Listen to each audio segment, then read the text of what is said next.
Hi guys, this is the Definite Article for Grinder School, and I'm back with the third part of my review of friend Chris's video.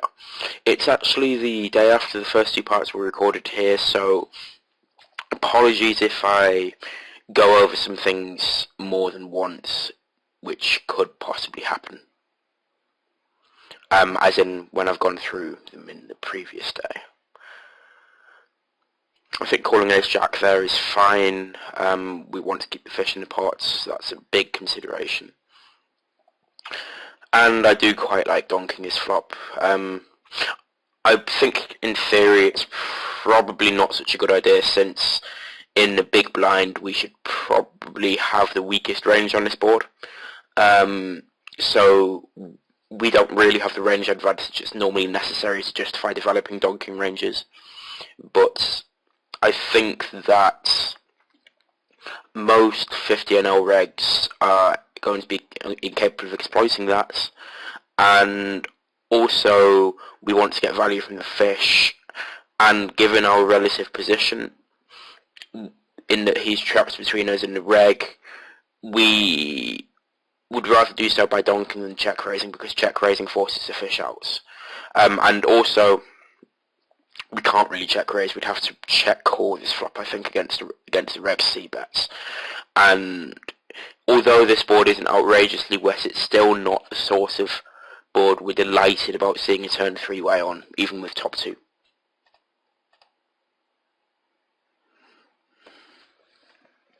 I think your sizing's possibly a big blind too big. We can get stacks in against the fish anyway, and it just is kind of signalling our hand strength to the reg in the pots. And yeah, I think the turn is again too big for the same reason. In this, I don't we're bluffing here very often at all. And again, I'd make this about 4 BB smaller. Yeah, that's probably fine. 19's okay.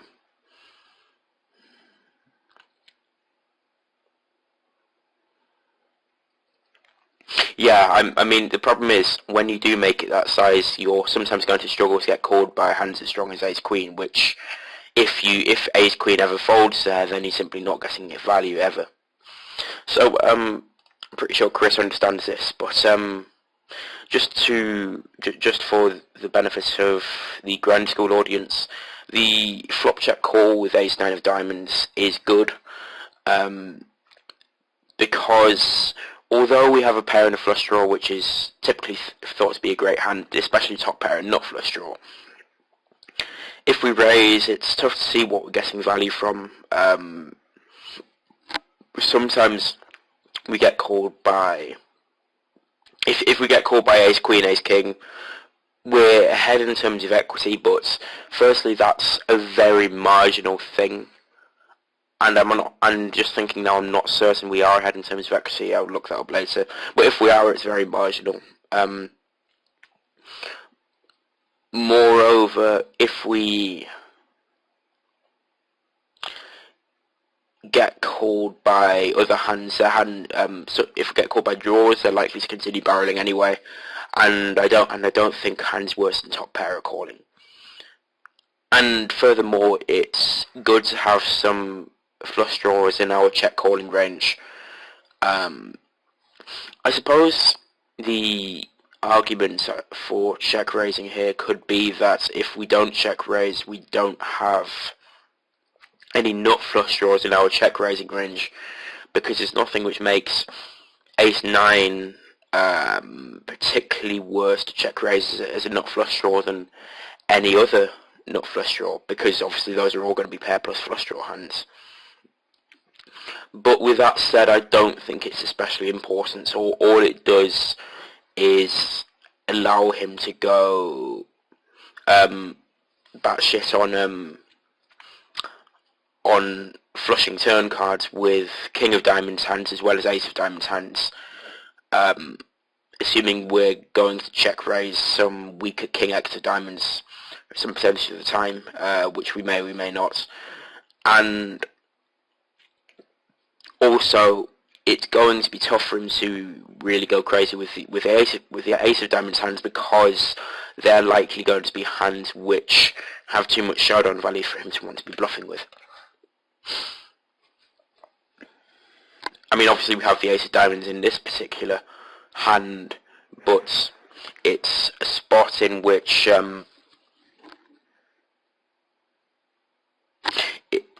it's a spot in which we want to be thinking about how our range plays rather than just our hand.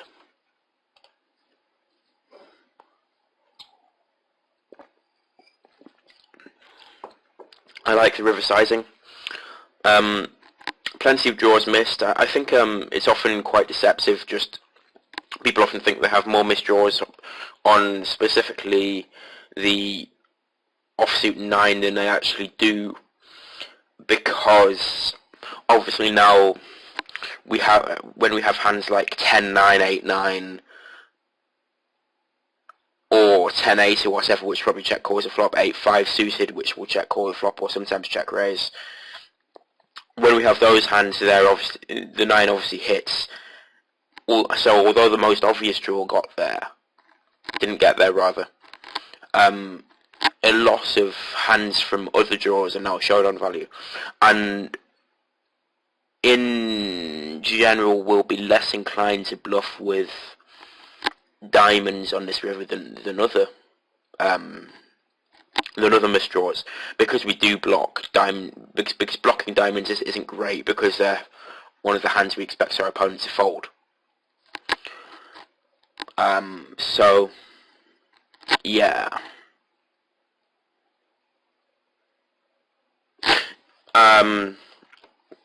Though I think we would have to bluff diamonds on this river, just because we are going to be struggling for bluffs otherwise.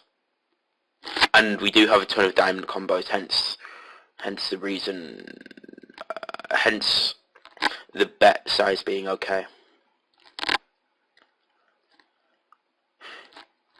I think calling the 4-bet here with a7 suited is just about alright.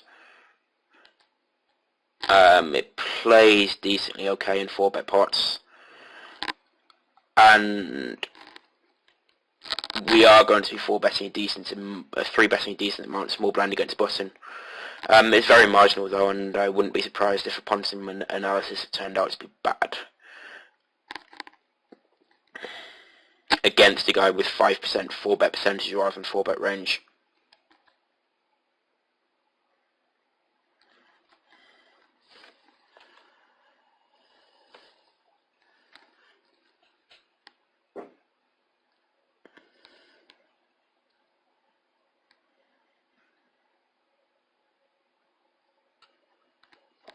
Yep, so I think calling the turn is clearly the only option with Jack 9 here.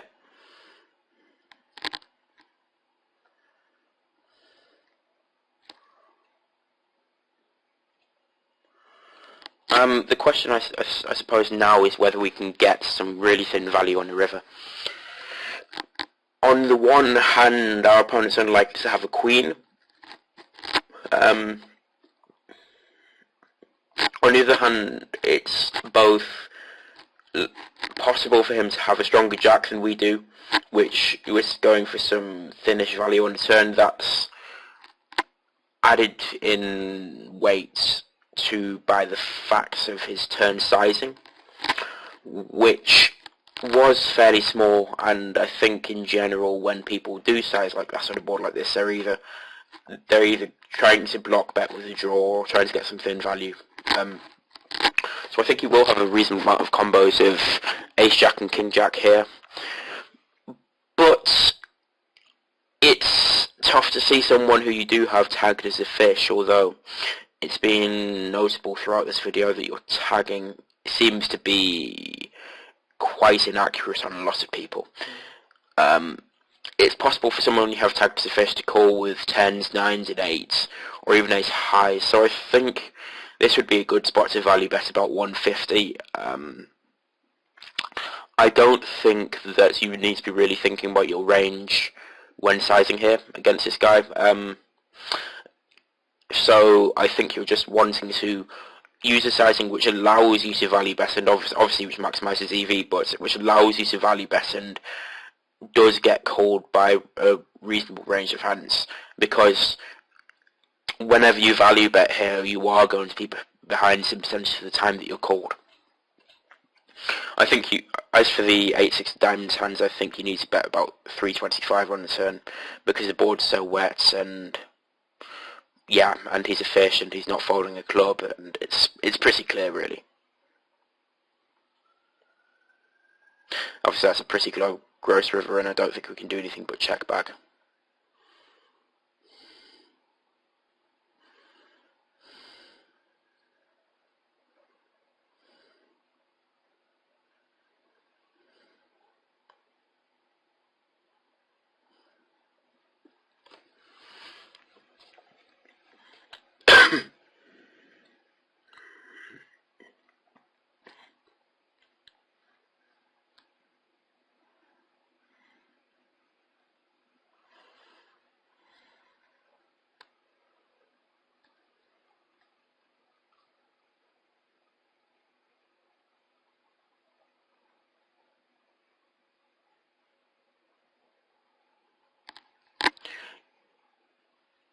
Yeah, so I do like min raising the small blind against a guy who is 6'4", probably because he's probably not really thinking about sizing, and even though it's over a small sample, and thus, as discussed in previous videos, sort of quasi-Bayesian ideas suggest this isn't likely to tend towards the population mean and not be 6'4", it is still quite significant. He is a big outlier, so he will assign more weight to that than, for instance, him being 16-14 over this sample. And we can probably conclude that it's going to be uncomfortable playing more hands than he would otherwise. And also, he might not be paying as much attention as other people would. So yeah, I like the small blind sizing there. I think in general, at 50 NL as well, you can raise King 2 in a small blind as a standard. Just because people are overfolding in the big blind, most of them. I think calling the 3-bet out of position here with King Queen is absolutely fine. Blind versus blind 3-betting strategies tend to vary quite wildly. So you'll see some people 3-bets Queen Jack suited here for value, which I don't understand myself, unless the small blind's opening range is completely out of control. But on the other hand, you'll see people with vastly bluff-heavy strategies or very value-heavy strategies, and it's only against people with very value-heavy strategies that the call is actually going to be bad here. Because while Ace King and Ace Queen are 3-bets against nearly everyone, and it's obviously really bad for us when we run into them, when people are 3-betting a lot of 7-4 suited type hands, or 7-3 suited or whatever, just hands that are feasible to 3-bet as a bluff blind against blind. When we flop top pair, we have to be happy just calling down just because the amount of those in our opponent's ranges, which can be happy to multi-barrel. So we expect to be able to play pretty profitably post-flop with this hand. The turn is pretty close between a bet and a check. In favour of betting, it might be tough to get to showdown when we're ahead, though we definitely are ahead some percentage of the time here.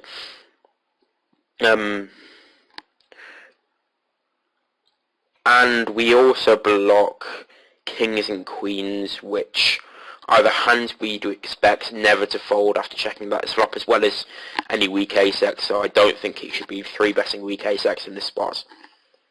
In favour of checking, we can get to showdown some percentage of the time and win.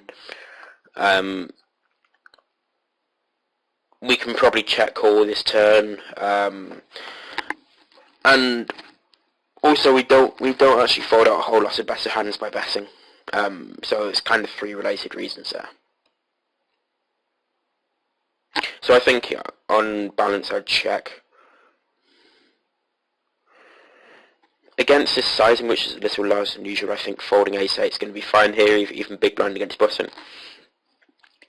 Just because we expect anyone who uses some non-standard sizings tend to have sizing tells, and thus it's unlikely that he has a bluff-heavy range rather than a value-heavy range. It's going to be tough to realise our equity with ace-8 without a diamond. And yeah, we have our equity isn't particularly robust.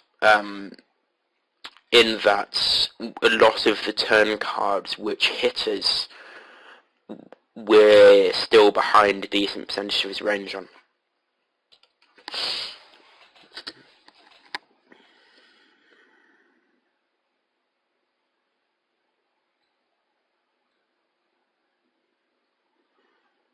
Okay, so I like the turn check call. I think the river is an interesting spot. Yeah, okay. So if he bets, it's quite interesting because I don't think we can fold. But if we want a raising range, which I'm not sure we do, then King Queen is a good hand to put in it, just because on a 9 river in particular it becomes very low down in our turn check call range, and probably right at the bottom maybe King Jack. And also we block some of our opponent's nut combos, so we block Queen Jack. Ace Queen I guess counts as Ace King, Ace Queen counts as nut combos if he has them after checking back the flop. Same with Queen Jack. But on the other hand, it's tough to see where we get our value combos from in that position. We sometimes have Queen Jack, I guess, so we should be betting a turn with that most of the time. We can have 10-9, though that's possibly not strong enough to be raising the river. We can have pocket 9s. And past that, which I suppose, considering the discounts we're applying for betting a turn / not being strong enough to raise the river, we're looking at around 5 value combos here. So certainly if we raise all combos at King Queen off and King Jack off, we're really over bluffing. And also considering we don't rep many value combos, we expect people to overcall, so the appropriate exploitative adjustments would be to bluff less rather than more. So ultimately I think if we were bet into, we should be check folding that river. Just because he did actually show up with ace-3 of spades, I think.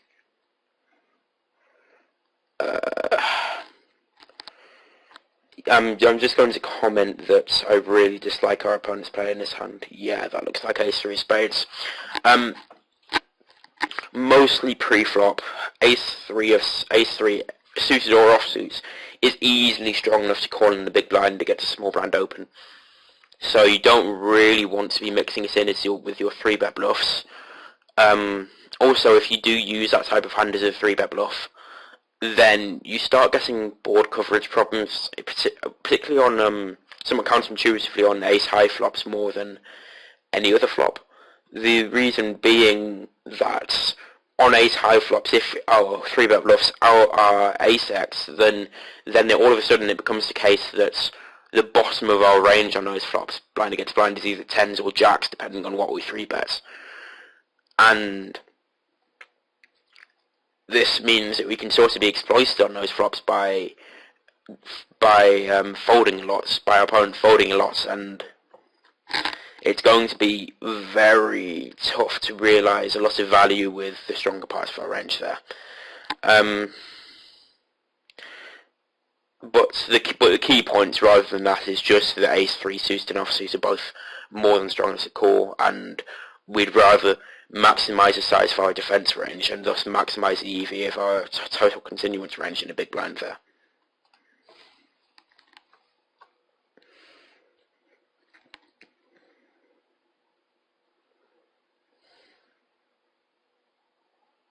Jack 10 in a small blind against the bottom min raise. You can 3-bet some percent of the time. Our opponent looked like a fish because he was a chrome star, but that sort of raises arguments for and against 3-betting. it raises arguments for 3-betting in that we want to be playing more hands with him because we expect him to be making some pretty big mistakes post-flop. But on the other hand, we don't expect him to be folding a whole lot pre-flop to our 3-bets, and a lot of his continuance range is going to dominate us in some way or other.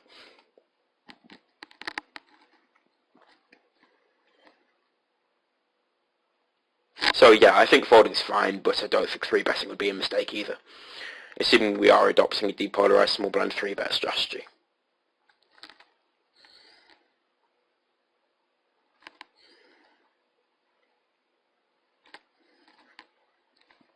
Just intuitively from the amount of buttons you're fast folding without really taking the time to look, I'd guess that you're possibly missing some opportunities where your opponents are overfolding in the blinds. I think you can certainly get some more adjustments in pre-flop than I think you probably are doing, but I don't think it's a huge deal.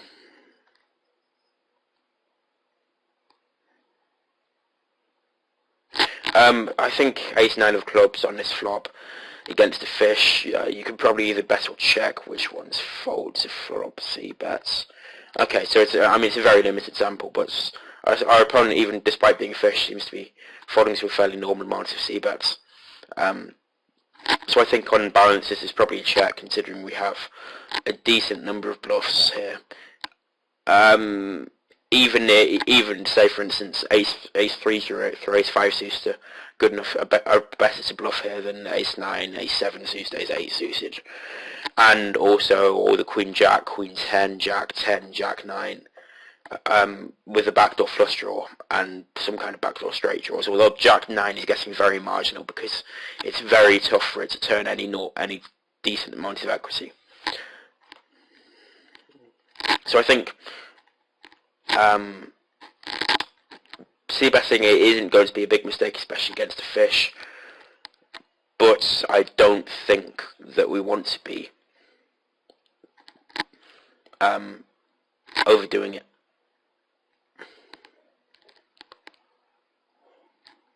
Against somebody who is a red rather than a nit with ace queen here, and somebody who had a full stack, I would be pretty tempted to call 4 here. In general, I dislike having ranges for cold calling 3-bets, just because it's tough to adequately protect them, and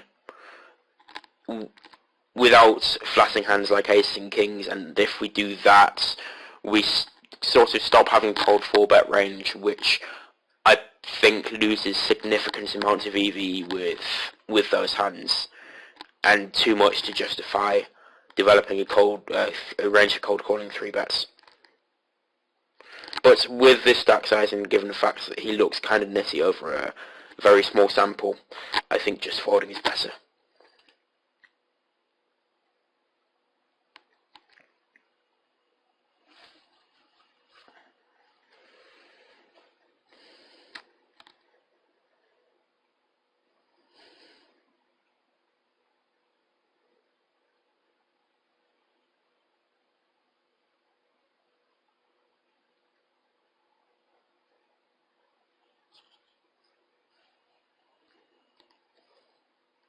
I think 6-5 off you need to at least call here.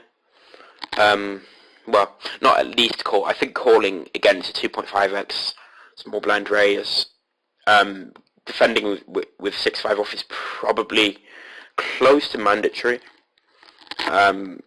Just because we want to be defending at around an 80% range, and 6-5 off is almost certainly falls within that range.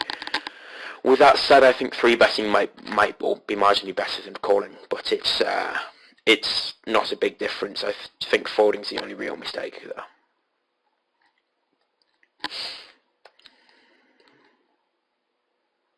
Calling with queen jack suited, obviously standard.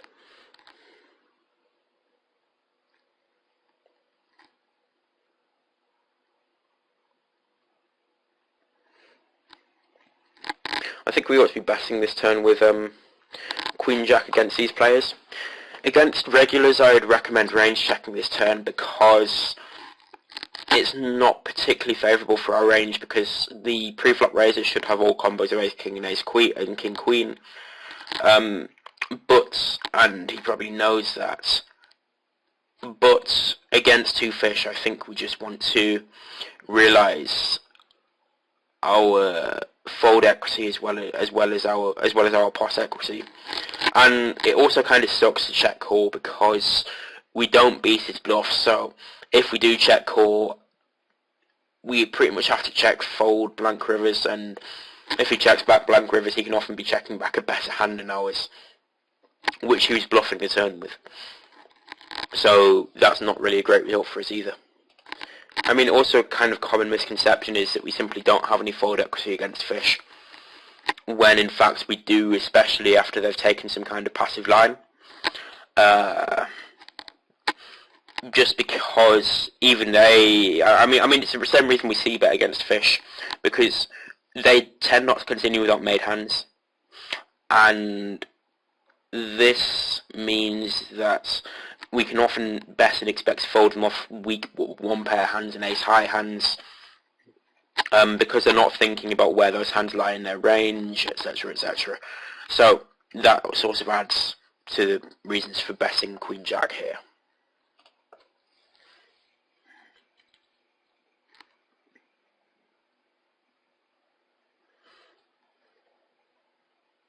I think we can consider donking this river.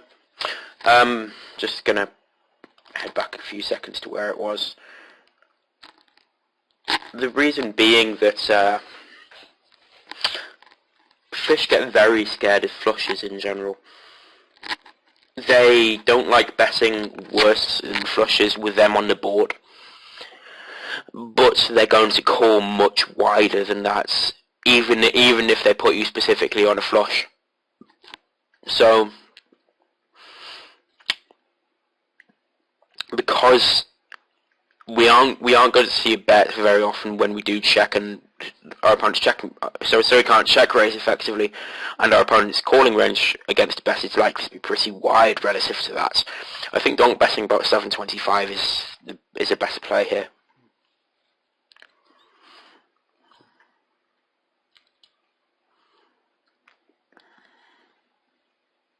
I mean, obviously we don't get a value from ace-8 that way, but that's just a small part of his range. He can have plenty of king X in his range.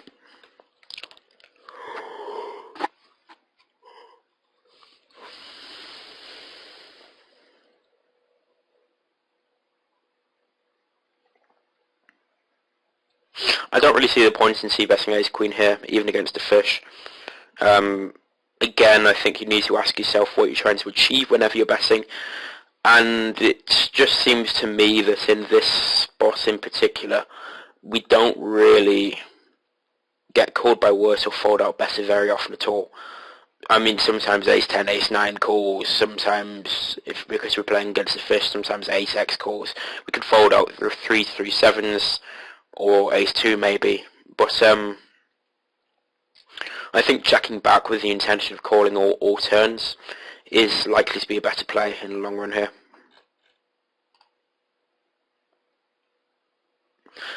And I suppose the other element to that is by betting we do isolate ourselves against a part of his range which we don't really beat, which isn't great for us.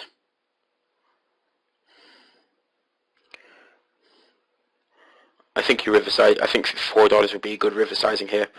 I expect if we bomb it, even fish to be capable of, who aren't whales, to be capable of folding a jack a lot of the time here. And we should be perceived to have a reasonable amount of ace-x in our range. Excuse me. Even though we probably actually should check back the flop with a decent amount of ace-x. Although it seems from your flop C bet that you might have more ace-x in this position than you actually would. Excuse me for a second, I need to blow my nose. Sorry about that.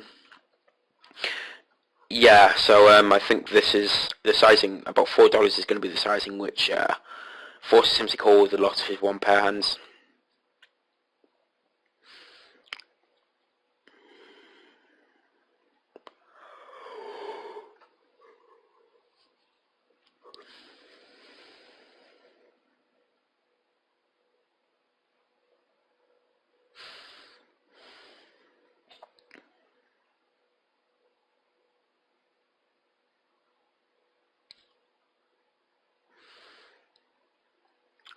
I mean, considering how wet this flop is, we should probably be betting 3 or 325.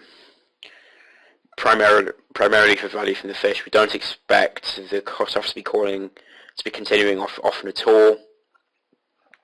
And considering it's four-way, the big blind probably understands he doesn't have to defend that much.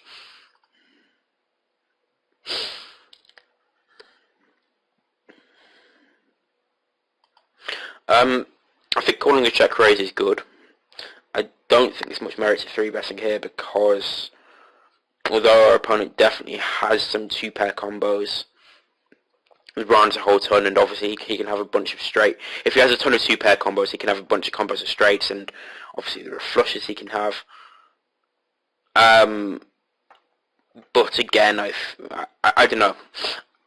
Considering it's a very clear play, it's a call rather than 3-bet. I think snap calling is probably fine, but I guess some thought is probably better in spots which could be perceived as marginal.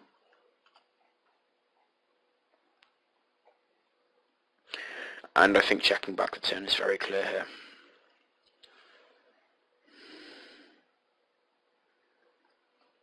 So I think we had a hand with Casino Royale earlier, in which it might be suggested that he could have some kind of sizing tell, and now he's bet 175 into 215 on this flop, on this particular texture, on this texture in particular. It's somewhat likely that we can start to confirm him having sizing tell. So I would be assigning him a stronger than usual range on this board, especially after that sizing anyway, but I'd be assigning him a stronger than usual range just because of this prima facie assumption that anyone who uses non-standard sizing in any spot has a sizing tell. But moreover, because we have seen him use non-standard sizing before, so that sort of adds to the assumption.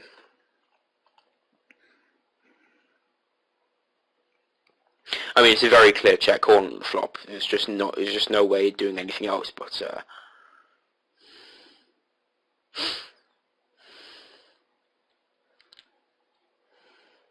yeah, so I'd definitely be taking notes on his flop sizing at this stage, just because I'm pretty confident that this will indicate that he has a sizing tell.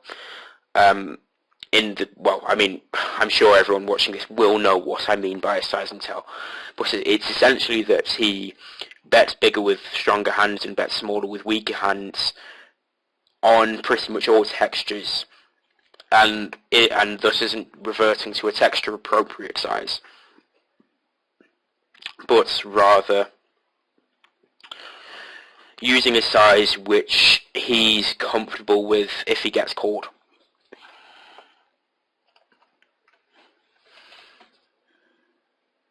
I think, just to go back a couple of seconds here, that might be a bit much. Yeah, I mean, it doesn't matter all that much, but I think against the, I know RAOK, I'm not sure how to pronounce that, so I'm not going to try. He's kind of fishy in that all of his raise first in stats, apart from button and small blind, are ridiculously high. But on the other hand, he does seem kind of positionally aware, and a lot of his post-flop stats, although aggressive, aren't too abnormal, although over your sample, with an average of 96% C-bets, I suppose that's less of the case. So I think even against the pot size open, which I think is his standard for more positions, if I remember correctly. I've got notes on that, but I'm not going to look at them now. I think we still can 3-bet ace-10 for value here. or maybe even calls big blind in, although ace-10 offsuits in particular won't play particularly well. Three-way out of position, even with a lag card and a fish. So I do think 3-betting to 550 is the best play here, rather than folding.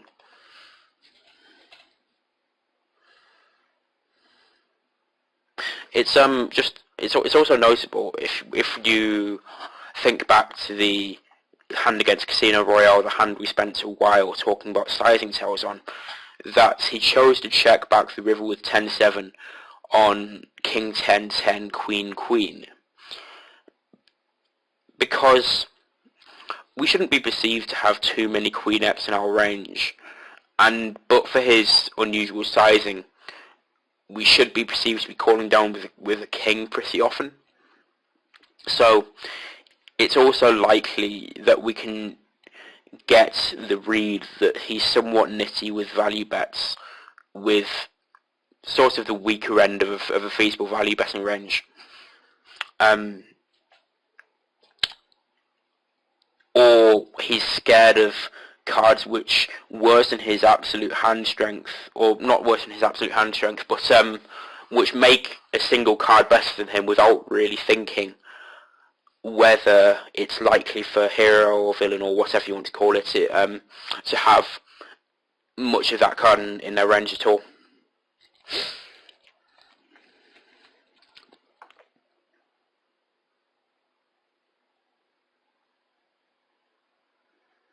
I think we can open Queen 3 on a button as default at 50.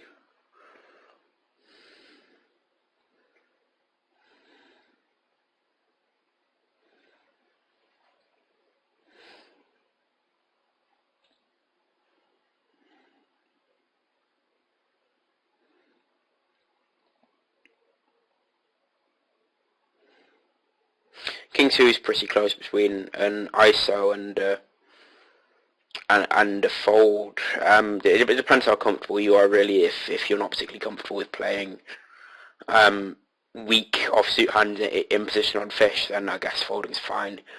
I tend to ISO most of the time because I don't think the blinds will be 3-betting aggressively enough, and also we're very happy to play pots in position against fish.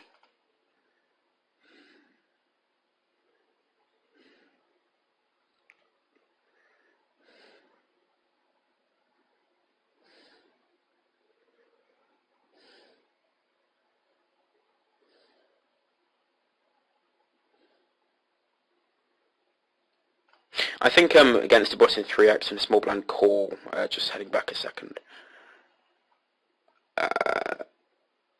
Yeah, against a button 3x and a small blind call, we ought to be defending Jack 9 in the big blind. Although against Golden Shover, I'm not sure in particular because I'm pretty confident his default button sizing is a min raise, so it's likely that he's heading towards the stronger parts of his range here. But just against a person with the stats you have on him, I think calling might be better. Is going to be better most of the time than folding, just because we do have two reasonably connected cards which will play reasonably well post flop, and ranges are wide, and we're getting 3.5 to 1, and there's all these lovely factors. We're not absolutely out of position as well, and again, as I mentioned in one of the earlier videos, I would be taking note that Pablo whatever has a small blind calling range against the button with a regular and a big blind.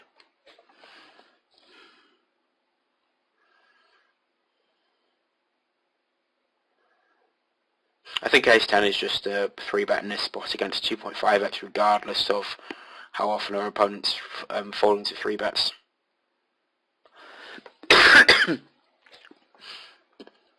Against the fish on this board, I think we can just get away with c-betting small, just because they're rarely going to have hit it. Yeah, so I think you're missing an exploitative adjustment against fish here. I think we should be c-betting this board. So just to hop back for a second. So sure, they're not going to fold a flush draw. They're probably not going to fold a pair. But if they fold most of their ace high hands, then they are going to be significantly overfolding this spot, which in itself is enough to justify c-betting here. And also against ace high hands we do have 6 outs, which is pretty decent.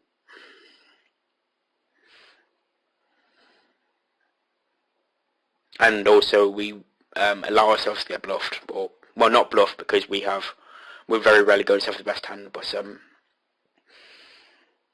we give him fold equity by not c-betting pretty wide there. I think your 3-bet's too small here. Against a min raise, we want to be sizing a little bigger than normal with our 3-bets, because the fact of their having min raised changes the odds they're getting when they do 3-bets, when they do get 3-bets. So if we just think about it, let's say outside of the blinds, normally we'd 3-bet a 3 big blind open to 9 big blinds, so they're calling 6 big blinds to win 13.5, so that's just over, that's 2 1/4 to 1. When they min raise, if we 3-bet say 7 big blinds, so they're calling 5 to win 9, 10.5, so they're getting 2.1 to 1, and that's making it 7 big blinds rather than 6. In the blinds, he's calling 2 to win 4. He's getting 2 to 1 if we 3-bet 3x. If normal sizes are used, I suppose actually we're giving him the same odds, but still, I would default to making it larger against the min raise. Just because, in general, the range of hands that we are going to be 3-betting will play better for a smaller SPR. And we don't gain a huge advantage in this particular spot from him having a wide range for flatting 3-bets out of position.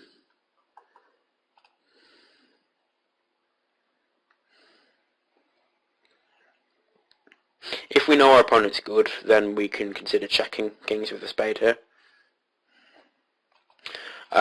Just to protect our check back range. But I think against most regulars, I mean, you have 94 hands on him, it's probably not going to be necessary. Especially given that he min raises a small blind, which is nearly 100% an indication of a terrible player. Because min raising a small blind is just not good. And there's no option but calling here, as played. Though I don't mind tanking a bit to give the impression it's a hard decision.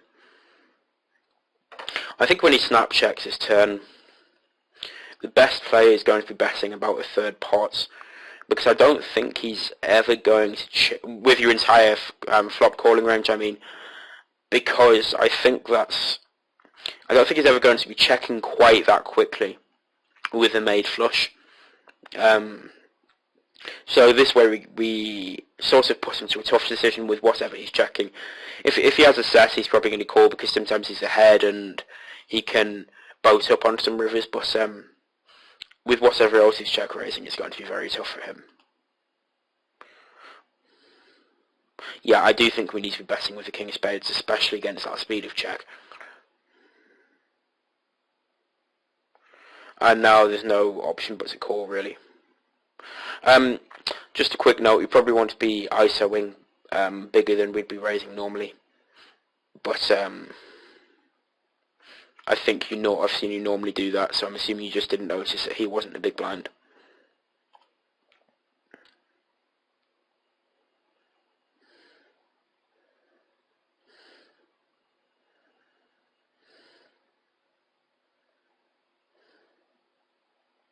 Okay, so that's interesting that he does check the turn that quickly with the nut flush, and also that he check raises that flop there.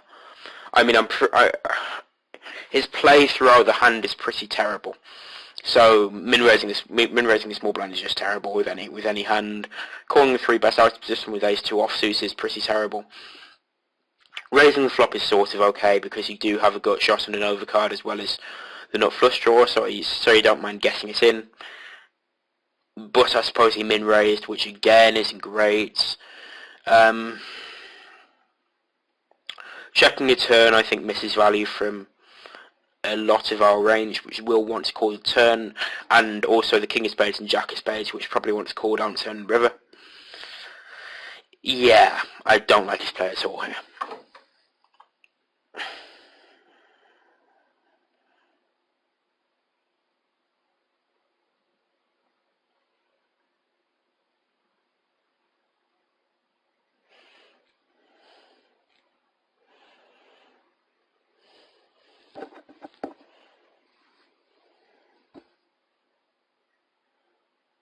After checking back this flop, we just need to call down because queens is so high in our range.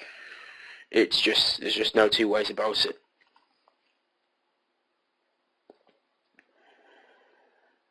I mean, especially against half pot turn river bets. We don't need to be good that often, and also our range for calling the turn should be wider. And also we should note that he did check the flop as a pre-flop raiser, which excludes a very decent amount of king x from his range. Anyway, I think we're coming to the end of the video, which is actually a pretty decent length for this video. But that's been quite comfortable actually, which is good. Yeah. I think most of the time somebody checks his flop at 50 NL, you can just plan to triple barrel everything with equity. And especially this type of hand which doesn't block clubs, which is good for triple barreling.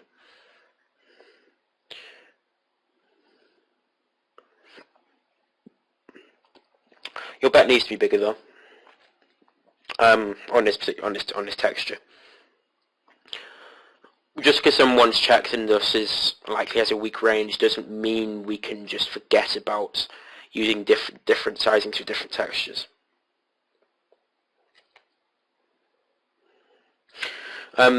This is actually going to be a pretty decent turn to overbet. We have a lot of nut combos. Our opponent doesn't have any because sometimes he check calls a flop with queens, I guess, but I think most people are going to be c-betting queens here. We have 7-9 and he doesn't. We have 8 6 and 5s and he doesn't 8 6s and 5s.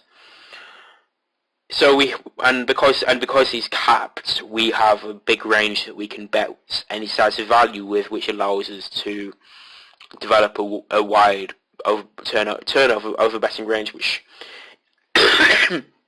increases the EV of our range as a whole. So yeah, I think betting about $8 here would be the best play. And this river card is obviously terrible for us because a lot of his check calling range is going to be 8x. I'm really not sure what we represent by betting here, but I am kind of tempted to bet anyway because 10-9 is pretty much the bottom of our range in that spot. So if we do want a betting range and we want some kind of element of balance in that betting range, then 10-9 becomes a pretty mandatory bluff, especially given that we don't block clubs. So I'm pretty confident that, yeah, it's going to be the end. Thanks for watching, guys. I've been a TheDefinitiveArticle for Grinder School. If you are interested in seeing any more of this type of content, then let me know either in the forum thread or by PM. I will have a 10NL Zoom video coming out soon due to a request for it, which was sent to me by PM. So you'll be seeing that soon. And also, I have a few more parts of my Introduction to Poker Theory series to go, so hopefully that should be interesting for you. Thanks, and good luck at the tables.